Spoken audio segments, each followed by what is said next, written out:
How many of you know that the same words that you can use to complain until unbelief grows in you, the same words you can use and turn it as an instrument of worship to produce power? Is somebody learning? The dominion power of words. There's no failure for the man who knows how to use words to build intimacy, to bring before the Lord your needs and to minister to him in worship. For such a man, light will always shine in darkness. Is somebody learning now? Once upon a time, the Bible tells us that, look at this. I show you the power of this that I'm teaching you. The Bible says that Herod made up his mind to vex certain Jews. Acts chapter 12 and verse 1. And the Bible says that they caught James and they beheaded James.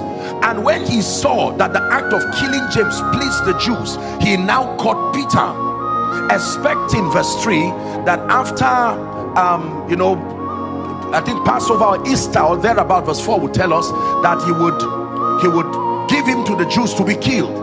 But the Bible says while Peter was in that prison, it says prayer was made. The disciples, the apostolic community, would have used the same words to complain. They said, listen, we don't have the physical might to fight Herod, but we can use words and turn the words as instruments of dominion. And they set out to pray. Is someone learning now? The same energy it takes to complain and to grumble is the same energy it takes. It can become power. The same electricity that kills can empower a gadget. Is somebody learning now? Prayer was made unto God by the church for Peter, and Peter was rescued. How about Acts chapter 16? The Bible tells us about Paul and Silas. Are we Bible students?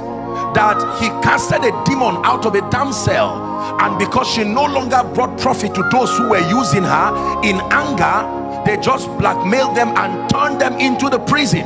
Can you imagine? For preaching for Jesus, ministering his life, they send you to the prison. That was enough reason for offense, isn't it? But look at verse 25. At midnight, I show you how to use words as an instrument of dominion.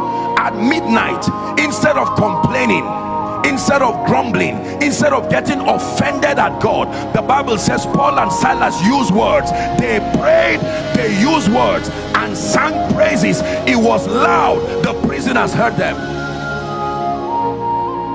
You imagine offended, angry, broken people in the prison, and then they hear some persons just raising songs at midnight. At midnight.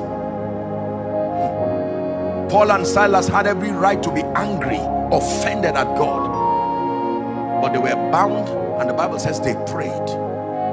They prayed, and then they sang, and then a miracle happened.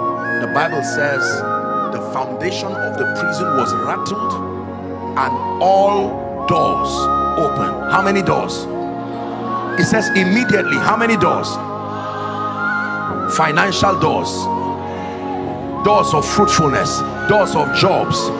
Oh yeah, all doors open. That's dominion. All doors. They didn't have the key, but they could break the foundation. All doors. You deploy words and use it as an instrument of intimacy to love him, to worship him, to pray, and then to make your request.